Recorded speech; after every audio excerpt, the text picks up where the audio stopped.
EVM சரியா இல்லாதனால தான் கட்சிகள் தோற்கின்றன. அது அந்த ராகுல் காந்தி அவர்களுடைய அதே வழி. இவிஎம்ல தான் குறை இருக்கு, அதனால தான் நாங்க ஜெயிக்கல.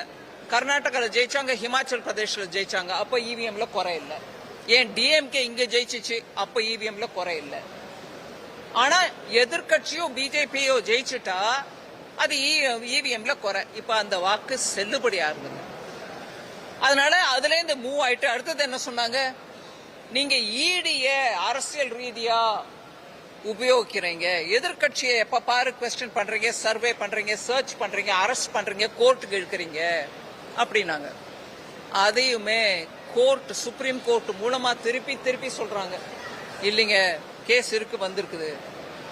FATF இன்டர்நேஷனல் ஆர்கனைசேஷன் இருக்கு, ஃபண்டிங் ஃபார் டெரருக்கு எகெயின்ஸ்ட் பாடி. அது financial action against terror funding.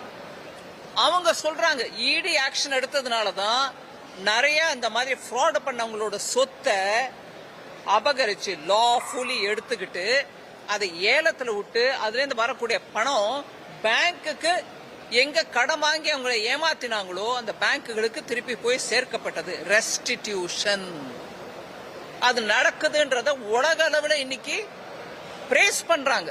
இந்த மாதிரி ஆக்ஷன் எடுத்ததுனால தான் அது நடக்குது. அதெல்லாம் மறைக்கிறதுக்கு இடி ஆக்ஷன் நாங்க, சிபிஐ நாங்க, இன்கம் டாக்ஸ் வருதுன்னாங்க. ஒரு இடத்துல கூட இன்கம் டாக்ஸ் கேஸ் தப்பாகல. கோடி கோடியா வச்சிருந்த பணமும் தங்கமும் இன்னும் இல்லாத சொத்தும் எல்லாம் வழியில வருது. அதனால அது கண்டா பிடிக்கல. சரி, இதெல்லாம் சொன்னாங்க, அதுவும் ஆயிடுச்சு. இப்ப அதனால அடுத்த ஸ்டேஜ் SIR தப்பு, இங்க வரக்கூடாது, செய்யக்கூடாது. தேசத்துல 13 தரம் நடந்திருக்கு. அந்த SIR பத்தி அப்ப ஒன்னும் சொல்லல, இப்ப சடனா வராங்க இவங்க. அதான் வரப்போறிய தேர்தல்ல தோல்வி நிச்சயம்